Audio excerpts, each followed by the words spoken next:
Hello guys, അപ്പോൾ എല്ലാവർക്കും Dilshad YouTube ചാനലിലേക്ക് ഹാർദമായ സ്വാഗതം. അപ്പോൾ ഇന്നത്തെ വീഡിയോയിൽ നമ്മൾ നോക്കാൻ പോകുന്ന ഒരു കാര്യം എന്ന് വെച്ച് കഴിഞ്ഞാൽ, എല്ലാവർക്കും ഡയറ്റ് ഭയങ്കര ഇഷ്ടമാണ്. ആദ്യമൊക്കെ ആവേശത്തിൽ ഡയറ്റ് വേണം അങ്ങനെ ഒക്കെ ആഗ്രഹിച്ചുകൊണ്ട് ഒരുപാട് പേര് നമ്മൾ ജിമ്മിലേക്ക് വരുന്നു. അപ്പോൾ നമ്മൾ ഇന്ന് ഇവിടെ നോക്കാൻ പോകുന്നത് ഒരു ബഡ്ജറ്റ് ഫ്രണ്ട്ലി ആയിട്ടുള്ള ഒരു ഡയറ്റ് പ്ലാനാണ്. അതും കേരള സ്റ്റൈലിൽ, നമ്മുടെ സ്റ്റൈലിൽ എങ്ങനെയാണ് ഒരു ഡയറ്റ്, അതും നമ്മുടെ പോക്കറ്റ് കാലിയാവാത്ത രീതിയിൽ ഫാറ്റ് ലോസ് ചെയ്യാൻ പറ്റുന്ന ഒരു ഡയറ്റ് പ്ലാൻ നിങ്ങൾക്ക് വിശദീകരിച്ച് തരാൻ വേണ്ടിയിട്ടാണ് ഞാൻ ഇന്നത്തെ വീഡിയോയിൽ വന്നിട്ടുള്ളത്. അപ്പോൾ ആദ്യമായിട്ടാണ് നിങ്ങൾ എൻ്റെ ഈ വീഡിയോ കാണുന്നതെങ്കിൽ ഫുള്ളായിട്ട് കാണാൻ ശ്രമിക്കുക. അപ്പോൾ എങ്കിൽ സബ്സ്ക്രൈബ് ചെയ്യുക. ഇത്തരത്തിലുള്ള ഇൻഫർമേറ്റീവ് ആയിട്ടുള്ള വീഡിയോസ് നിങ്ങൾക്ക് ഇനിയും ലഭിക്കുവാൻ വേണ്ടിയിട്ട് ഈ സബ്സ്ക്രൈബിൻ്റെ തൊട്ടടുത്തുള്ള ബെല്ലൈക്കൺ കൂടി എനേബിൾ ചെയ്യാൻ മറക്കരുത്. ഓക്കെ, അപ്പോൾ നിങ്ങൾ വീഡിയോ സ്കിപ്പ് ചെയ്യാതെ ഫുള്ളായിട്ട് കാണാം, എങ്കിൽ മാത്രമേ നിങ്ങൾക്ക് കറക്റ്റായിട്ടുള്ള ഒരു ഡയറ്റ് പ്ലാൻ നിങ്ങൾക്കും ഇതുപോലെ പ്രോപ്പറായിട്ട് ചെയ്തു പോകാൻ സാധിക്കുകയുള്ളൂ. ഓക്കെ, അപ്പോൾ നമുക്ക് വീഡിയോയിലേക്ക് പോകാം. അപ്പോൾ ആദ്യമായിട്ട് നമ്മൾ രാവിലെ എഴുന്നേറ്റു എംപ്റ്റി സ്റ്റൊമക്കിൽ നമ്മൾ ചൂടുവെള്ളം ഒന്ന് കുടിക്കുക. ഒരു ഗ്ലാസ് ചൂടുവെള്ളം കുടിക്കുക. ഓക്കെ, അത് കഴിഞ്ഞ് കഴിഞ്ഞാൽ നമ്മൾ രാവിലെയാണ് നിങ്ങൾ വർക്കൗട്ട് ചെയ്യാൻ പോകാൻ ഉദ്ദേശിക്കുന്നവരാണെന്നുണ്ടെങ്കിൽ വർക്കൗട്ടിനേക്കാളും ഒരു അരമണിക്കൂർ, ഒരു 3/4 മണിക്കൂർ മുമ്പെങ്കിലും നമ്മൾ ചെറിയൊരു സ്നാക്ക് പോലെ ഒരു ചെറിയ പഴമോ റോബസ്റ്റ് പഴമോ അല്ലെങ്കിൽ എന്താ പറയുക, അല്ലെങ്കിൽ ഒരു കോഫി എന്തെങ്കിലും ചെറുത് കഴിച്ചിട്ട് നിങ്ങൾക്ക് പോകാവുന്നതാണ്. അതല്ലാന്നുണ്ടെങ്കിൽ നിങ്ങൾക്ക് എന്ത് ചെയ്യാം, നിങ്ങൾക്ക് ഗ്യാസിൻ്റെ പ്രശ്നങ്ങളൊന്നും ഇല്ലാന്നുണ്ടെങ്കിൽ നമുക്ക് നാരങ്ങ വെള്ളം കുടിക്കുകയും ചെയ്യാം. ഓക്കെ, അങ്ങനെ നിങ്ങൾ വർക്കൗട്ട് ചെയ്യാൻ വന്നു, വർക്കൗട്ട് കഴിഞ്ഞു നിങ്ങൾ വീട്ടിലേക്ക് പോകുന്നു. ഒരു 8 മണി വർക്കൗട്ട് കഴിഞ്ഞ് നിങ്ങൾ വീട്ടിൽ പോയി കഴിഞ്ഞ് കഴിഞ്ഞാൽ നിങ്ങൾ ഒരു 8 മണി 9 മണി സമയത്തിനുള്ളിൽ നിങ്ങൾക്ക് ഒരു മീൽ എടുക്കാം. അതെന്ത് മീൽ എടുക്കണം?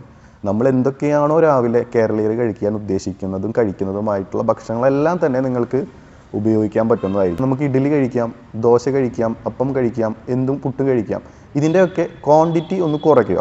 നമ്മൾ 2 ഇഡ്ഡലിയാണ് കഴിക്കുന്നതെങ്കിൽ അത് 1 ഇഡ്ഡലിയാക്കി മാറ്റുക. അതിൻ്റെ കൂടെ കുറച്ച് കറി എന്താണെങ്കിൽ ആ കുറച്ച് കറികളും നമുക്ക് യൂസ് ചെയ്യാൻ പറ്റും. അതൊരു ഓപ്ഷനാണ്. അതല്ല എന്നുണ്ടെങ്കിൽ നമുക്ക് എന്ത് ചെയ്യാൻ പറ്റും, റവ പുട്ടൊക്കെ കഴിക്കാൻ പറ്റും. അതും ക്വാണ്ടിറ്റി വളരെ കുറച്ചിട്ട് കഴിച്ചാൽ മതിയാവുന്നതാണ്.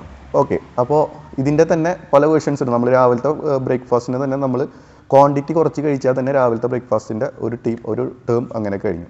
ഇനി അടുത്തത് ഒരു 11 മണി സമയത്തുള്ള ഒരു സ്നാക്കാണ്. ആ സമയത്ത് നമുക്ക് എന്ത് ചെയ്യാൻ പറ്റും, ചിലർക്ക് വിശപ്പിൻ്റെ ഒക്കെ പ്രശ്നം ഉണ്ടാവും. കാരണം ക്വാണ്ടിറ്റി ഇത്രയും കുറയ്ക്കുമ്പോഴുള്ള പ്രശ്നം ഉണ്ടാകുമ്പോൾ നമ്മൾ എന്താ ചെയ്യണമെന്ന് വെച്ച് കഴിഞ്ഞാൽ, ആ സമയത്ത് നിങ്ങൾക്ക് വേണമെങ്കിൽ നമുക്ക് പേരയ്ക്ക കഴിക്കാം, അതുപോലെ തന്നെ തണ്ണിമത്തൻ കഴിക്കാം, അതുപോലെ തന്നെ റോബസ്റ്റ് പഴം ചെറുത് എന്തെങ്കിലും ഒരെണ്ണം. ഇതെല്ലാം കൂടി കഴിക്കാനല്ല ഞാൻ പറയണത്, ഏതെങ്കിലും ഒരെണ്ണം ചെറു ക്വാണ്ടിറ്റിയിൽ കഴിക്കാം, കുറച്ചധികം വെള്ളം കുടിക്കുക. ഓക്കെ, അപ്പോൾ 11 മണിത്തെ സ്നാക്കും നമ്മൾ കഴിഞ്ഞു. അടുത്തത് നമുക്ക് വരുന്നത് ലഞ്ച് ടൈമാണ്. ഈ ലഞ്ച് ടൈമിൽ നമ്മൾ എന്ത് ചെയ്യണം, ലഞ്ച് ടൈമിൽ നമ്മൾ കഴിക്കണം ഒരു 100-150 ഗ്രാം ബ്രൗൺ റൈസ് ഉണ്ടല്ലോ, ബ്രൗൺ റൈസ് കഴിക്കാം. അതിൻ്റെ കൂടെ നമുക്ക് പ്രൈസ് കുറഞ്ഞിട്ടുള്ള മീൻ, മത്തി, തൃശ്ശൂരൊക്കെ ചാളാന്ന് പറയും, അതുപോലെ തന്നെ അയല, അങ്ങനത്തെ ഒക്കെ ഉണ്ടല്ലോ, omega-3 കണ്ടൻറ്റ് കൂടിയിട്ടുള്ള മീനുകൾ ഇതിൻ്റെ കൂടെ ഉൾപ്പെടുത്താൻ ശ്രമിക്കുക. ഓക്കെ, 1-2 ഒക്കെ കഴിച്ചാൽ മതിയാവും. അതിൻ്റെ കൂടെ അത് വറുത്തിട്ടൊന്നും കഴിക്കരുത്, നമ്മൾ കറി വെച്ചിട്ട് തന്നെ കഴിക്കാൻ ശ്രമിക്കുക. ഇനി അതല്ല, നിങ്ങൾക്കത് നടക്കില്ല എന്നുണ്ടെങ്കിൽ കുറച്ചും കൂടി അഡ്വാൻസ്ഡ് ആയിട്ടുള്ള വേണമെങ്കിൽ നമുക്ക് വേണമെങ്കിൽ ചിക്കൻ അതിൽ ആഡ് ചെയ്യാൻ പറ്റും. അത് അടുത്തൊരു ഓപ്ഷനാണ്. രണ്ടാമത്തെ ഓപ്ഷനായിട്ട് നമുക്ക് ലഞ്ചിൽ ഉൾപ്പെടുത്താം. മീനിന് പകരം ഒരു 100 ഗ്രാം ചിക്കൻ നമുക്ക് ആഡ് ചെയ്യാം. ഇത് സ്ത്രീകളെ സംബന്ധിച്ചിടത്തോളം PCOD അങ്ങനെയൊക്കെ ഉണ്ടെന്നുണ്ടെങ്കിൽ ചിക്കൻ ഒഴിവാക്കുന്നതായിരിക്കും നല്ലത്, പകരം മീൻ ഉൾപ്പെടുത്താൻ ശ്രമിക്കുക. പുരുഷന്മാർക്ക് ഇതിലേത് വേണമെങ്കിലും നിങ്ങൾക്ക് ഇഷ്ടപ്രകാരം ചൂസ് ചെയ്യാം. റെഡ് മീറ്റ്, അതുപോലെ തന്നെ പോർക്ക്, അങ്ങനത്തെ ഐറ്റംസൊക്കെ ഒന്ന് ഒഴിവാക്കാം.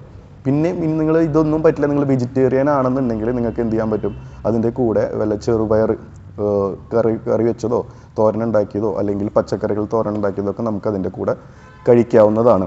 ഓക്കെ, അപ്പോൾ ഉച്ചക്കലത്തെ മീലിൻ്റെ കൂടെ നിങ്ങൾക്ക് ഒരു ഗ്രീക്ക് യോഗട്ട്, അത് ഏത് കാറ്റഗറി ആയാലും വെജ് ആണെങ്കിലും നോൺ വെജ് ആണെന്നുണ്ടെങ്കിലും ഗ്രീക്ക് യോഗട്ട് നിങ്ങൾ എടുക്കാൻ ശ്രമിക്കുക. ഓക്കെ, അടുത്തത് നമുക്ക് ലഞ്ച് കഴിഞ്ഞ് കഴിഞ്ഞാൽ ഈവനിങ് സ്നാക്കായിട്ട് കഴിക്കാൻ പറ്റുന്നത് നമുക്കൊരു ഗ്രീൻ ടീ കുടിക്കാം. ഗ്രീൻ ടീ കുടിക്കാം, അല്ലാന്നുണ്ടെങ്കിൽ ബട്ടർ മിൽക്ക് നമുക്ക് കുടിക്കാൻ പറ്റും. അതിൻ്റെ കൂടെ നമുക്കൊരു സ്നാക്കായിട്ട് നമുക്ക് വേണമെങ്കിൽ ഈ പട്ടാണിക്കടല എന്നൊക്കെ പറയില്ല, നിങ്ങളവിടെ എങ്ങനെ പറയാമെന്നറിയാം, നമ്മളവിടെ പട്ടാണിക്കടല എന്ന് പറയും. ചിലത് നല്ല സ്മൂത്തായിട്ട് കടിക്കാൻ പറ്റും, ചിലത് കടിക്കുമ്പോൾ ഭയങ്കര മുറുക്കുണ്ടാവും, ഒരു കടല പോലത്തെ ഒരു സംഭവം, വറുത്തിട്ടുള്ള ഒരു കൈമൊക്കെ ഒരു മഞ്ഞ കളറൊക്കെ ഉണ്ടാവും. ആ സംഭവം നിങ്ങൾക്ക് ഒരു 25 കുറച്ച് ഒന്ന് നൈസായിട്ട് കുറച്ചൊരു 10-15 ഗ്രാമോ 20 ഗ്രാമോ ഒക്കെ നിങ്ങൾക്ക് കഴിക്കാം. ഒരു പാക്കറ്റിൽ 10 രൂപ കൊടുത്താൽ നമുക്ക് കിട്ടും. അത് നൈസായിട്ട് നമുക്ക് കഴിക്കാവുന്നതാണ്. അപ്പോൾ നമ്മുടെ ഈവനിങ് സ്നാക്കും അപ്പോൾ അതുപോലെ അവിടെ തീരുമാനമായി. അടുത്തത് നമുക്ക് കഴിക്കാനുള്ളത് ഡിന്നറാണ്. ഡിന്നറിലാണ് ഒരുവിധം ആൾക്കാരുടെ ഡയറ്റൊക്കെ കട്ടാവുന്നതാണ് പറയുക. കാരണം ആ ടൈമിലാണ് നമ്മുടെ എല്ലാ ഹെവി ഫുഡുകളും നമ്മൾ കഴിക്കുന്ന സമയം. അപ്പോൾ നിങ്ങൾ ആ സമയത്ത് ചെയ്യേണ്ട കാര്യം എന്ന് വെച്ച് കഴിഞ്ഞാൽ ഓട്സ് അതായത് സ്റ്റീൽ കട്ട് ഓട്സ് എന്ന് പറഞ്ഞിട്ടുള്ളത് കിട്ടും. ഓക്കെ, നമ്മൾ എല്ലാ ഓട്സും കഴിക്കരുത്. സ്റ്റീൽ കട്ടോ അല്ലെങ്കിൽ റോൾഡ് ഓട്സോ അതൊന്നും മേടിച്ചിട്ട് നമ്മൾ ഒരു 50 ഗ്രാമൊക്കെ ഒരു ദിവസം കൺസ്യൂം ചെയ്യുകയാണെന്നുണ്ടെങ്കിൽ നിങ്ങളെ ഡിന്നർ നിങ്ങൾക്ക് അതിൽ കൂടെ മേക്കപ്പ് ചെയ്ത് പോകാൻ പറ്റുന്നതായിരിക്കും. പിന്നെ ആ ഭക്ഷണത്തിൻ്റെ കൂടെ തന്നെ നിങ്ങൾക്ക് എന്ത് ചെയ്യാം, വേണമെങ്കിൽ നമുക്ക് ചെറുതായിട്ട് ആ ഭക്ഷണത്തിൻ്റെ കൂടെ തന്നെ നിങ്ങൾക്ക് സലാഡും കൂടി ആഡ് ചെയ്ത് കഴിഞ്ഞാൽ, സലാഡ് എന്ന് പറഞ്ഞു കഴിഞ്ഞാൽ നമുക്ക് തക്കാളി, അതുപോലെ തന്നെ ക്യാരറ്റ്, കുക്കുംബർ, അങ്ങനത്തെ അതുകൊണ്ടുള്ള ഒരു സലാഡ് നിങ്ങൾ ഉണ്ടാക്കി കഴിച്ചു കഴിഞ്ഞാൽ തന്നെ നിങ്ങൾ ഒരു ദിവസത്തെ ഭക്ഷണം ഫില്ലാവുന്നതായിരിക്കും. നിങ്ങൾ ഇങ്ങനെ ഈ രീതിയിൽ നിങ്ങൾ ഫോളോ ചെയ്ത് പോവുകയാണെന്നുണ്ടെങ്കിൽ നിങ്ങൾക്ക് നല്ലൊരു റിസൾട്ട് നിങ്ങൾക്ക് ഉണ്ടാക്കാൻ പറ്റുന്നതായിരിക്കും. ഈ ഡയറ്റ് ചെയ്യുന്നതോട് കൂടിയിട്ട് നമ്മൾ ശ്രദ്ധിക്കേണ്ട കുറച്ച് കാര്യങ്ങളുണ്ട്. നമ്മൾ ഷുഗർ കട്ട് നന്നായിട്ട് ചെയ്യേണ്ടി വരും. രാവിലെയൊക്കെ ചായ കുടിച്ചിട്ട് പോകുന്ന ആൾക്കാരുണ്ടാവും, ചായ കുടിക്കേണ്ട ആൾക്കാരുണ്ടാവും, അത് മധുരം ഇട്ട് തന്നെ കുടിക്കേണ്ടി വരും. അപ്പോൾ അവർ ആ ഫസ്റ്റിലെ ഇത് കട്ട് ചെയ്ത് കഴിഞ്ഞാൽ അവർക്ക് ഭയങ്കര ഒരു ബുദ്ധിമുട്ടാവും, ഈ ഡയറ്റ് കറക്റ്റ് ഫോളോ ചെയ്ത് പോകാൻ പറ്റില്ല. അപ്പോൾ നിങ്ങൾ ആ പഞ്ചസാരയുടെ അളവ് കുറച്ച് പതുക്കെ കുറച്ച് കൊണ്ടുവരാൻ ശ്രമിക്കുക.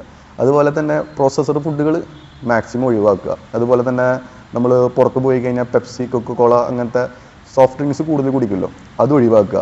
പിന്നെ പച്ചക്കറി, ഫ്രൂട്ട്സ് കഴിക്കുന്നതിന് പകരം ഫ്രൂട്ട്സ് ജ്യൂസ് അടിച്ച് കുടിക്കുന്ന ഒരു പ്രവണത ഉണ്ട്, അതും ഒഴിവാക്കുക.